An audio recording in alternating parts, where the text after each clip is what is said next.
भारत माता की, भारत माता की। आज सरदार वल्लभ भाई की पुण्यतिथि है। मैं कहूंगा सरदार पटेल, आप लोग बोलिए अमर रहे। सरदार पटेल, सरदार पटेल। भारतीय जनता पार्टी के राष्ट्रीय अध्यक्ष, हम सबके मार्गदर्शक आदरणीय श्री राजनाथ सिंह जी, प्रदेश के अध्यक्ष श्रीमान तीरथ जी, इस प्रदेश के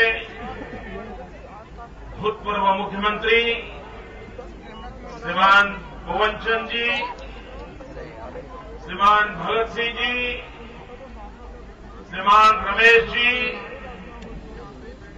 मंच पर विराजमान पार्टी के सभी वरिष्ठ महानुभाव और विशाल संख्या में पधारे हुए इस देवभूमि के प्यारे भाइयों और बहनों,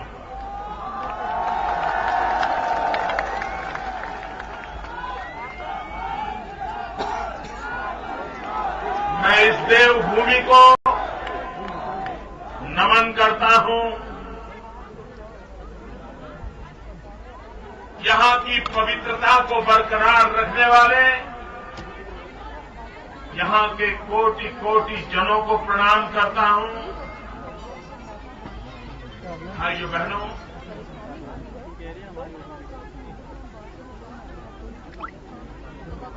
देहरादून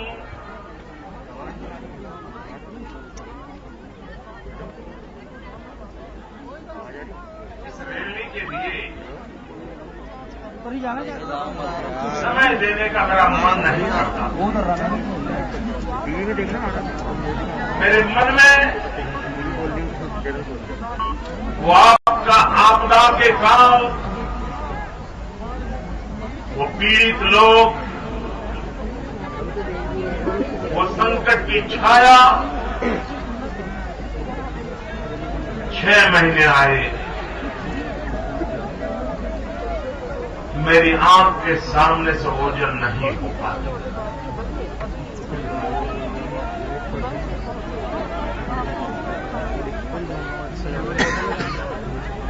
मुझे सबसे ज्यादा पीड़ा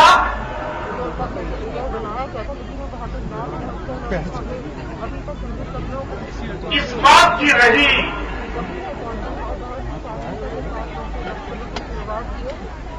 क्या राजनीति इतनी निष्ठुर हो सकती है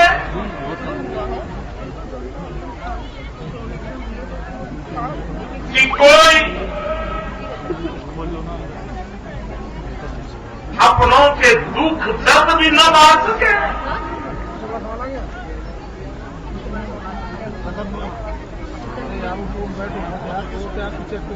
पीड़ितों के पास जाकर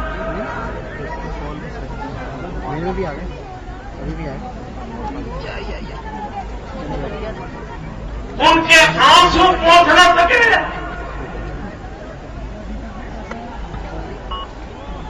भाइयों बहनों,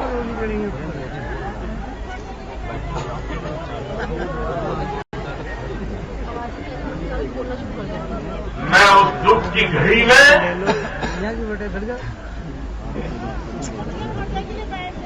दौड़ा आया,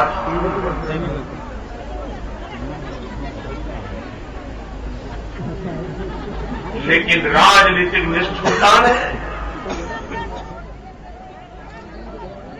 मुझे यहां से विदाई कर दिया।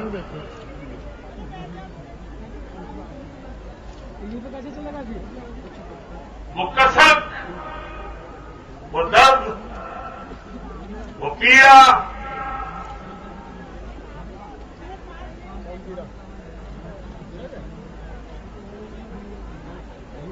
आज भी मेरे दिल दिमाग को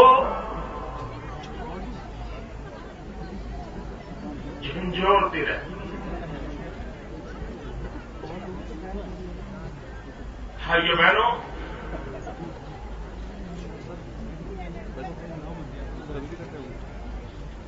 मुझे चिंता अभी भी हो रही है।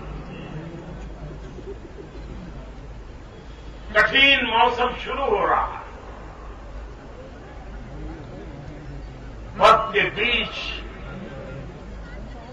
एक पीड़ित परिवार कैसे गुजारा करेंगे, कैसे जीवन बिताएंगे। भाइयों बहनों, हमारे यहां भूकंप आया था। गुजरात मौत की चादर ओढ़ करके सोया, लेकिन दुनिया के किसी कोने से किसी ने भी मदद का हाथ फैलाया, हमने तुरंत उसको गले लगाया। आओ भाई, हम दुख में हैं, संकट में हैं, आओ जो भी मदद कर सकते हो करो। हमने सबसे मदद दी। उत्तराखंड ने भी हमारी मदद की, पाकिस्तान ने भी मदद की थी दोस्तों, और हमने मदद ली थी। दुख और दर्द के समय राजनीति का साया पीड़ितों की पीड़ा को अगर बढ़ा दे तो मानवता चीख चीख करके पुकारकर हमसे जवाब मांगते रहे। और इसी के कारण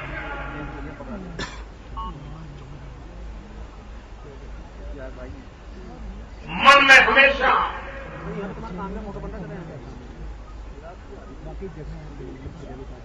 एक बोझ,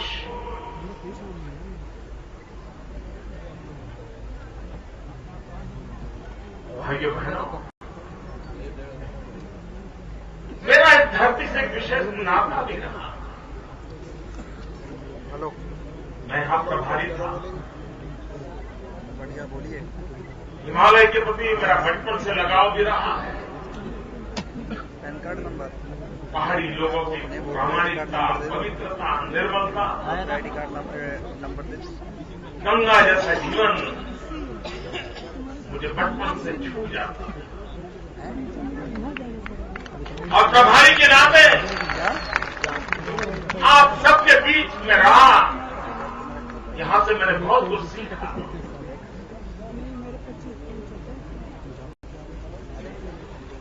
इस धरती ने मुझे बहुत कुछ दिया।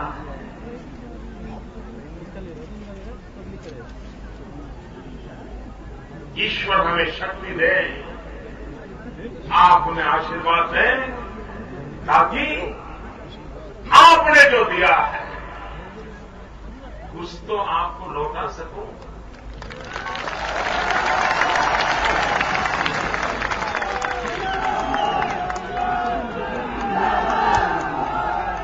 लेकिन भाइयों बहनों,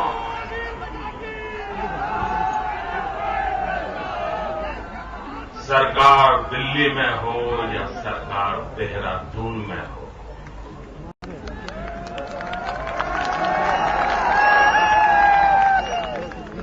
ये जनता से कटे हुए लोग हैं और ये मन से छटे हुए लोग हैं।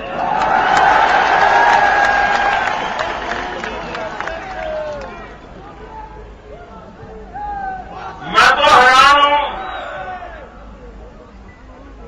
ये दिल्ली की सरकार और देहरादून की सरकार जितनी शक्ति बाबा रामदेव के पीछे लगा रही है,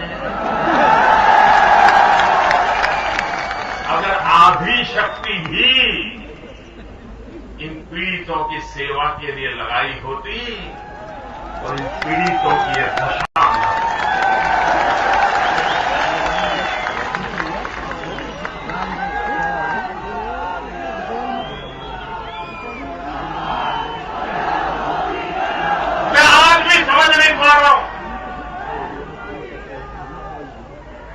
कांग्रेस पार्टी की ये कौन सी राजनीतिक सोच है?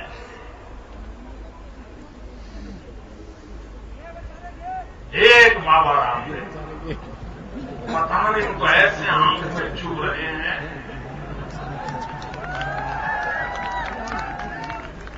वो लोगों को सांस लेने के लिए कह रहे हैं और कांग्रेस की सांस जा रही है।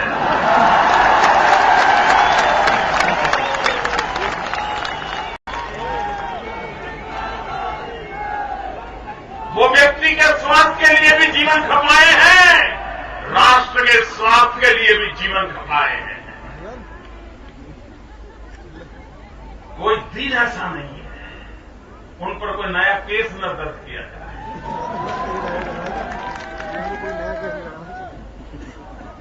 भाइयों बहनों, आप मुझे बताइए, क्या ये लोकतंत्र है? क्या ये व्यवहार उचित है? क्या यहां पर हमारे भुवन चंद जी ने सरकार चलाई, भगत सिंह जी ने चलाई, रमेश जी ने चलाई, कोई कांग्रेस को परेशान किया है क्या? ये तौर तरीके होते हैं क्या लोकतंत्र का? क्या यही हाथ होगा क्या? और भाइयों बहनों, जब किसी राज्य में इस प्रकार की गतिविधि होती है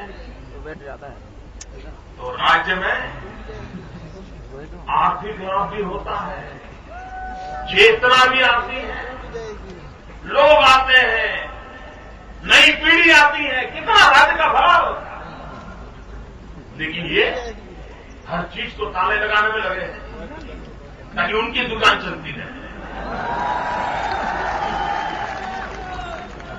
भाइयों बहनों, हम सब अटल बिहारी वाजपेयी जी के ऋणी हैं। उन्होंने हमें उत्तराखंड दिया।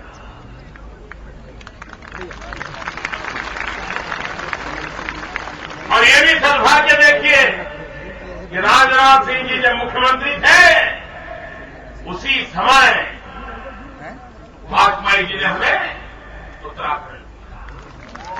और उस समय उत्तराखंड बना तो राज्य कांग्रेस के हाथ में आया, लेकिन उसके बावजूद भी देशभक्ति क्या होती है, समाज भक्ति क्या होती है, वाजपेयी जी ने ये नहीं सोचा कि यहां तो अब कांग्रेस की सरकार है, वो करेंगे करेंगे जो होगा सो होगा, ऐसा नहीं सोचा। उन्होंने सोचा उत्तराखंड भी हमारा है। उन्होंने पैकेज दिया, 10 साल के लिए पैकेज दिया और ये नहीं देखा किसकी सरकार है। लेकिन इन्होंने आकर के क्या किया, 10 साल में से 7 साल कर दिया। हजारों करोड़ रुपयों की लागत से कारखाने आ रहे थे। मेरे गुजरात से भी कईयों ने यहां कारखाने लगाए, नौजवानों को रोजगार मिल रहा है। लेकिन मैं हैरान हूं, यूपीए सरकार ने आकर के आपको अटल जी ने जो सहूलियत दी थी उसको भी छीन लिया। भाइयों बहनों, शासन में बैठे हुए लोगों के लिए अपने पराये नहीं होते हैं, सारे के सारे हमारे होते हैं।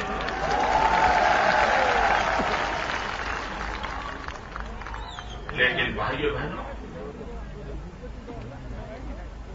हम बहुत सालों में यहां एक बात सुनते थे जब भी आते थे, कोई भी बात हो, कोई कार्यक्रम करना हो, यहां की मीटिंग करना हो, तो ये कहावत तो मुझे मेरे दिमाग में ठूस ठूस में भरती गई।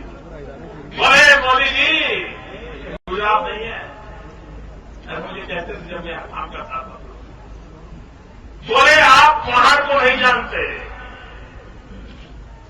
यहां की जवानी और यहां का पानी हमारे काम नहीं आता। ये मुझे मानना,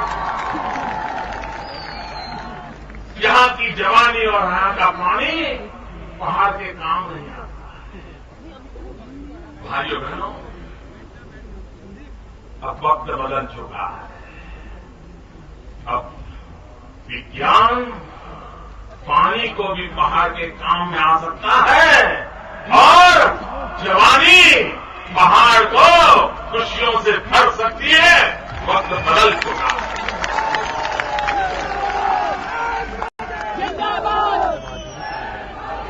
भाइयों बहनों, इतना पानी पहाड़ों में हो और देश में अंधेरा हो, इसका कारण क्या? आप लोगों का जवाब अजीब है। मिलकर जल विद्युत परियोजनाएं वो पानी को ऊर्जा में परिवर्तित कर सकती है और ऊर्जा न पहाड़ों की लेकिन राष्ट्र की शक्ति बन सकती है और वो किया जा सकता है। लेकिन इनको न समय है, न करना है, न सोच है। वो तो चाहते हैं लोग गरीब रहें, लोग ऐसे ही रहे, ताकि उनकी सरकारें चलती रहे। भाइयों बहनों, आज मेरे इस पहाड़ों का नौजवान इतनी अच्छी मौसम छोड़कर, इतना बढ़िया माहौल छोड़कर शहरों की झुग्गी झोपड़ी में जाने के लिए मजबूर क्यों हो रहा? बूढ़े मां बाप को छोड़कर के नौजवान को क्यों जाना पड़ता है? सारी दुनिया के कई देश हैं जो सिर्फ टूरिज्म पर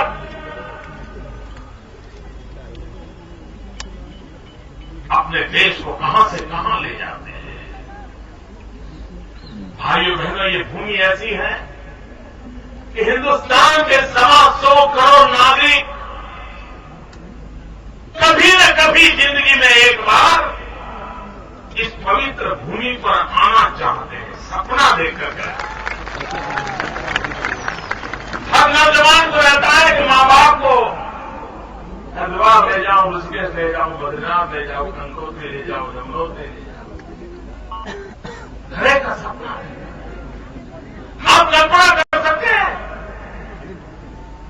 मैं सिर्फ आर्थिक परिभाषा में बोलूं, उसको कोई गलत अर्थ मत निकाले। अगर आर्थिक परिभाषा में कहूं तो 125 करोड़ यात्रियों का मार्केट उत्तराखंड का इंतजार करता है। आप कल्पना कर सकते हैं कितना बड़ा अवसर आपके सामने।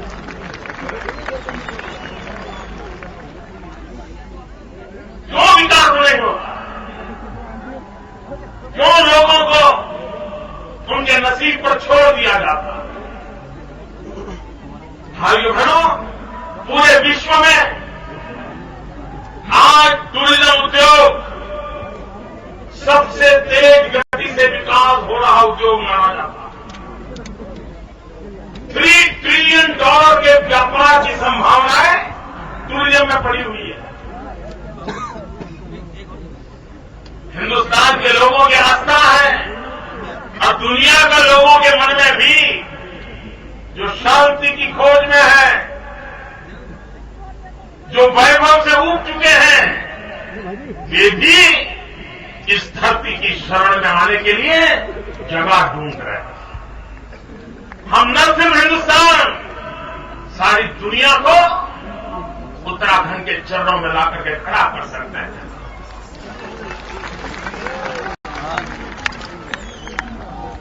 भाइयों बहनों, आप लोगों में से जो विकास की अवधारणाओं का अभ्यास करते हैं, मैं उनको आग्रह करता हूं। आप आज से 30 साल पहले के मक्का को याद कीजिए। 30 साल पहले मक्का का रूप क्या था? बहुत गिने गिने लोग आते थे, व्यवस्थाएं बहुत सामान्य थी। लेकिन पिछले 30-40 साल में मक्का को उस रूप में खड़ा कर दिया गया। आज दुनिया में सबसे ज्यादा यात्री किसी एक स्थान पर आते होंगे, वो स्थान मक्का बन गया है। अरबों खरबों का दौड़ का ढेर वहां हो रहा है।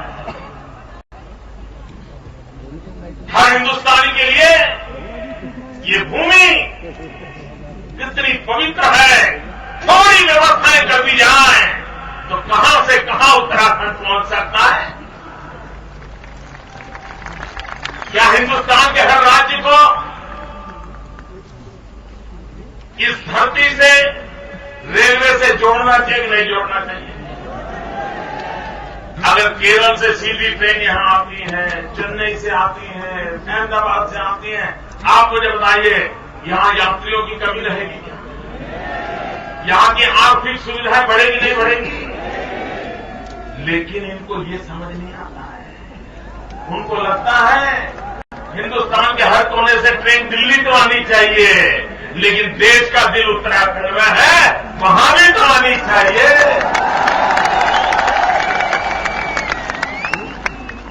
थोड़ी सी सुविधाएं बढ़े। और भारत के यात्री कष्ट झेल करके यात्रा करने के स्वभाव के हैं। अगर उनकी चिंता की जाए, अगर यहां के सार्वजनिक जीवन में उन आदतों को लाया जाए, कितना बड़ा परिणाम मिल सकता है। भाइयों बहनों, हिंदुस्तान में औद्योगिक विकास के लिए एसईजेड की संकल्पना की गई है, व्यवस्था खड़ी की गई है। और एसईजेड की चर्चा स्पेशल इकोनॉमिक जोन उसकी बराबर हुआ करती है। मैं कहता हूं उत्तराखंड तो सदियों से एसईजेड है और मेरी एसईजेड की परिभाषा है स्पिरिचुअल एनवायरमेंट जोन। यह आध्यात्मिक पर्यावरण का जोन है पूरा। उसी पर बल देकर के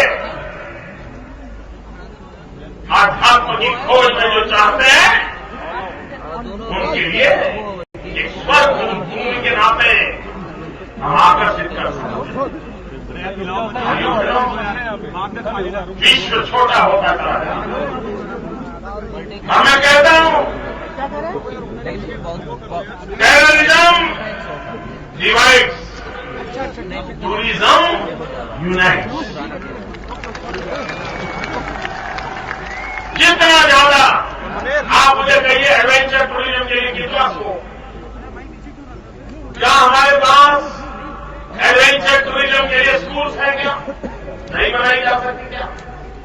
जब समर वैकेशन हो पूरा हिंदुस्तान में, नौजवानों को एडवेंचर टूरिज्म में ला करके हर गांव में कैंप लग सकते हैं, नहीं लग सकते?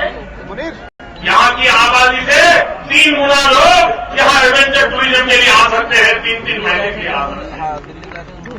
रोजी रोटी के लिए बाहर जाना पड़ेगा क्या? भाइयों बहनों, जिस प्रकार से ये उत्तराखंड स्पिरिचुअल एनवायरमेंट जोन है, वैसा उसका दूसरा भी एक एसईजेड कैरेक्टर है। ये भूमि ऐसी है जो देश को सुरक्षा के लिए ताकत देती है। यहां से हर परिवार में, हर गांव में देश के लिए बलि चढ़ने वाले सेनानियों की परंपरा है। सेना में जाओ, सीना तान करके गर्व हो, ऐसे नौजवान इस धरती से आते हैं। लेकिन भाइयों बहनों, क्या मेरे उत्तराखंड के, कुमाऊं के, गढ़वाल के नौजवान सामान्य फौजी बनकर के जिंदगी गुजारे क्या? और कब तक चलेगा ये? क्या मेरे गढ़वाल कुमाऊं के साहसी नौजवान सेना में अफसर बन सकते हैं कि नहीं बन सकते? वो अफसर के नाते जा सकते हैं कि नहीं जा सकते? आज सेना में अफसरों की कमी है। कई लोग खाली जगह पड़ी हुई है। अगर ऐसी जगह पर जहां के लोगों में वीरता जो स्वभाव है, क्या यहां पर किस प्रकार के अफसरों को तैयार करने वाली स्कूल, कॉलेज और यूनिवर्सिटी नहीं बन सकती है क्या? अगर यहीं पर नौजवान उसी स्कूल, कॉलेज से निकल करके फिर आर्मी, एयरफोर्स, नेवी में चला जाए, वो सीधा सीधा अफसर बन सकता है कि नहीं बन सकता है? यहां के जीवन में कितना बदलाव आ सकता है। लेकिन भाइयों बहनों, ये दिल्ली में बैठी हुई सरकार उनको ये समझ नहीं आता है। हम गुजरात के लोग ये यूनिफॉर्म वाली दुनिया में बहुत कम होते हैं। पुलिस में भी लोग ज्यादा नहीं जाते हमारे, सेना में तो शायद ही कोई मिल जाए।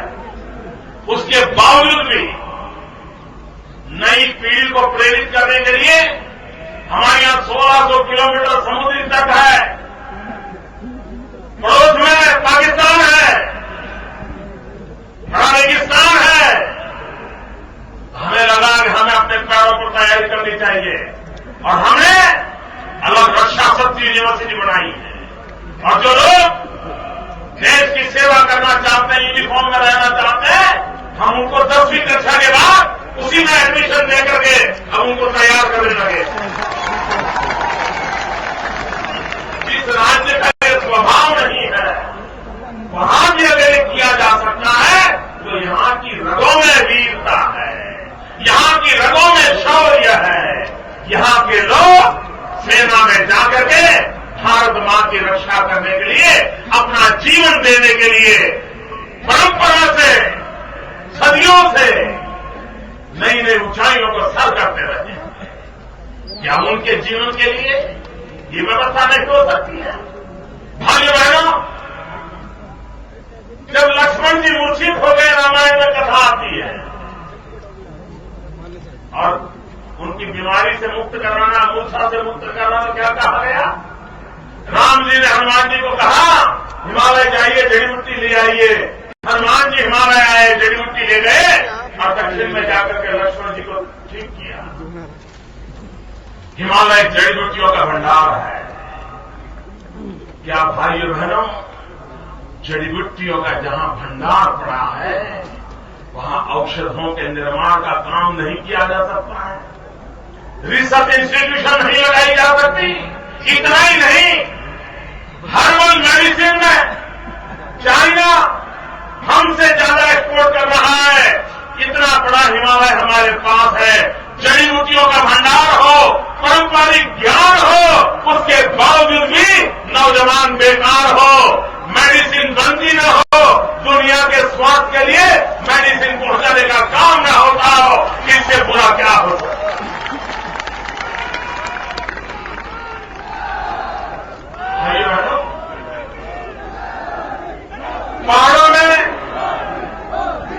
पहाड़ों में माता बहनें परिवार को चलाने में सबसे ज्यादा योगदान देती हैं।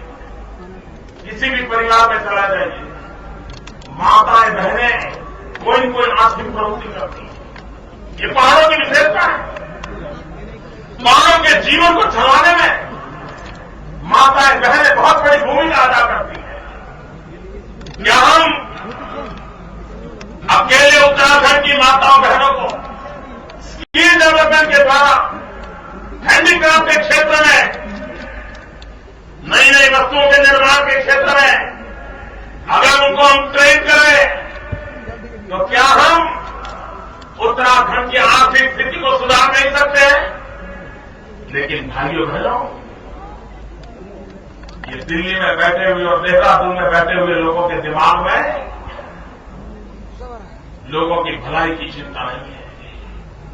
उनकी भलाई के लिए क्या करना, किन किन क्षेत्रों में जाए, कैसे आगे बढ़े, ये उनकी सोच नहीं है। और इसी का नतीजा है जो भाइयों बहनों, और नई चीजें के नए तरीके से सोचनी चाहिए। मैं देख रहा हूं हिंदुस्तान भर से नौजवान हमारे गुजरात में रोजी रोटी कमाने आते हैं, मेहनत करते हैं, ईमानदारी से मेहनत करते हैं। हमने एक कंपनी को कहा, मैंने कहा भाई मेरा एक सुझाव है, तुम एक पायलट प्रोजेक्ट कर सकते हो क्या? उन्होंने कहा क्या? मैंने कहा मैं कानून मानूं तो बाद में देख लूंगा, लेकिन मुझे एक काम करो। हमने कहा कि इतने लोग वहां से तुम्हारे आकर के काम करते हैं और वो 8 घंटे काम करते हैं, हफ्ते में 6 दिन काम करते हैं, क्या उसके हिसाब से तुम एक अंदाज लगाओ कि एक व्यक्ति 1 महीने में कितना आउटपुट देता है, और उसके हिसाब से तुम उसको कह दो कि भाई देखो इस महीने में तुम्हें इतना काम करना है। फिर वो 6 घंटे काम करे, 8 घंटे करे, 10 घंटे करे, 12 घंटे इसको करने दो। और फिर अगर वो साल भर का काम 6 महीने में कर देता है तो उसको तनख्वाह के साथ, पगार के साथ, पेमेंट के साथ 6 महीने की छुट्टी दो।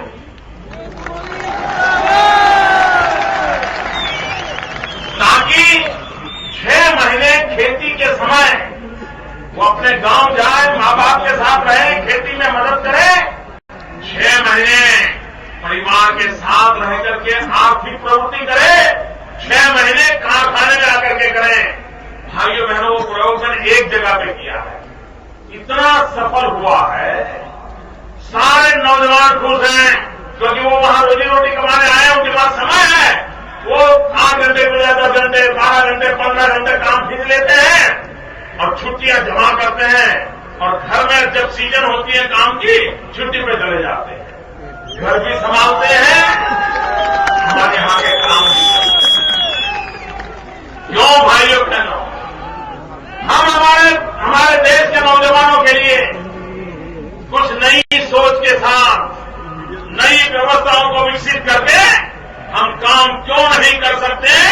और इसलिए भाइयों बहनों, जब मैं आज आपके पास आया हूं तो मैं इसी बात को लेकर के आया हूं कि भाइयों बहनों, हमारा ये दायित्व बनता है। हम हाथ पर हाथ खड़े रह करके न बैठे, क्या करें, वहां की जिंदगी ऐसी है, अरे भगवान ने यही पैदा किया, गुजारा ये नहीं करेगा। हमें जिंदगी बदलनी है, अपने पैरों पर खड़ा होना है। और मैं मानता हूं मित्रों, परमात्मा ने जो आपको दिया है वो परिस्थितियां परखने के लिए इससे बढ़िया कुछ हो नहीं सकता है।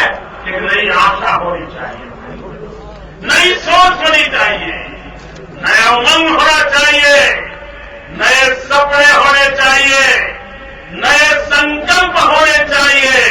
और मैं मानता हूं भाइयों बहनों, अगर हम इस विश्वास के साथ उत्तराखंड को आगे बढ़ाने का संकल्प करें, हम बढ़ा सकते हैं। भाइयों बहनों, कांग्रेस पार्टी का अहंकार 7वें आसमान पर है, उनको परवाह नहीं। आपने देखा होगा, कल एक नेताजी ने प्रेस कॉन्फ्रेंस की, कांग्रेस के नेताजी ने, और वो लोकपाल पर भाषण दे रहे हैं।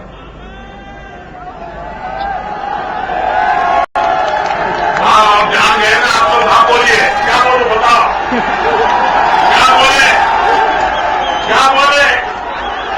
आप तो पहुंच गए हैं ना, बहुत बढ़िया। कांग्रेस के नेता ने प्रेस कॉन्फ्रेंस की और इतनी बड़े महान उपदेशक के नाते वो कह रहे हैं लोकपाल बिल के लिए मैं देहरादून की धरती से, इस पवित्र धरती से, गंगा मैया के किनारे से उनको सवाल पूछना चाहता हूं।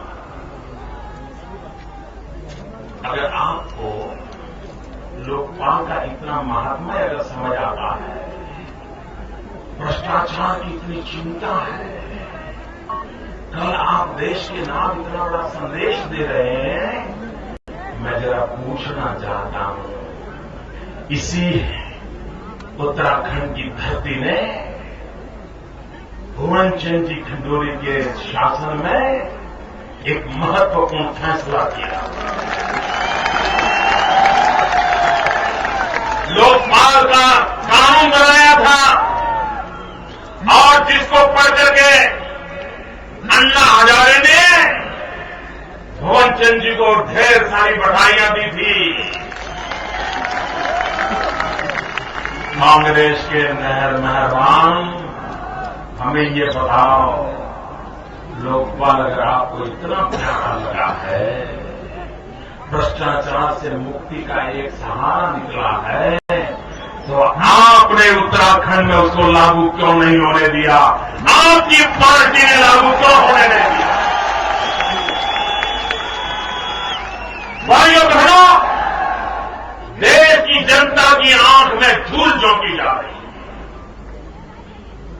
और अगर यही बात हमारे साथ होती ना तो हमारे मीडिया के मित्र कहां से खोज के ले आते कि फलाने राज्य के, फलाने गली के, फलाने भाजपा वाले ने ऐसा किया था, जवाब दो। अरे कोई तो पूछो इनको, कोई तो पूछो।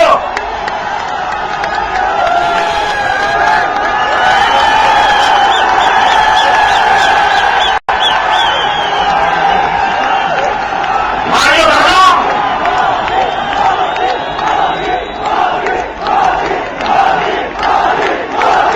अभी अभी 5 राज्यों के चुनाव हुए हैं।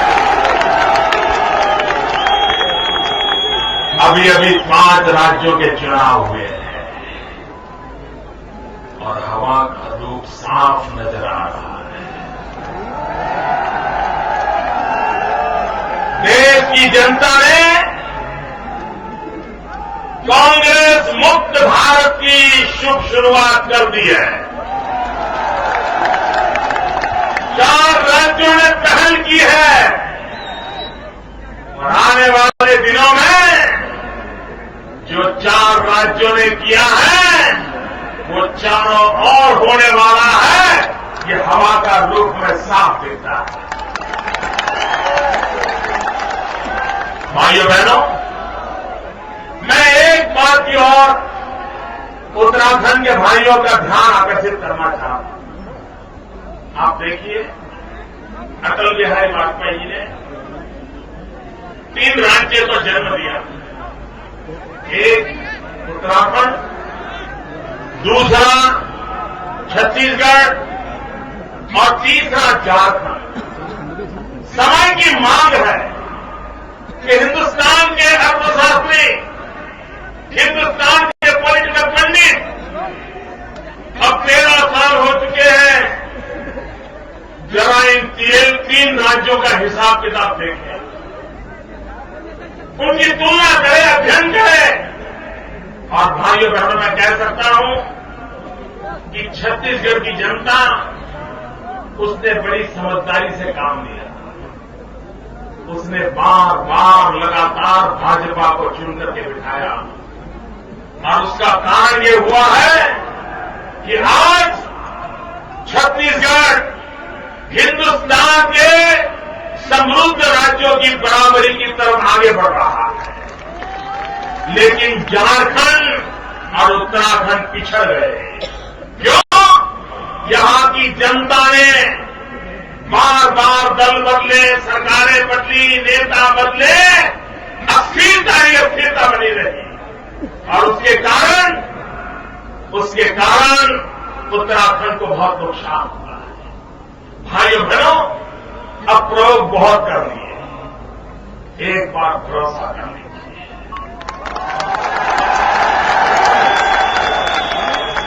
भारतीय जनता पार्टी पर विश्वास कर लीजिए।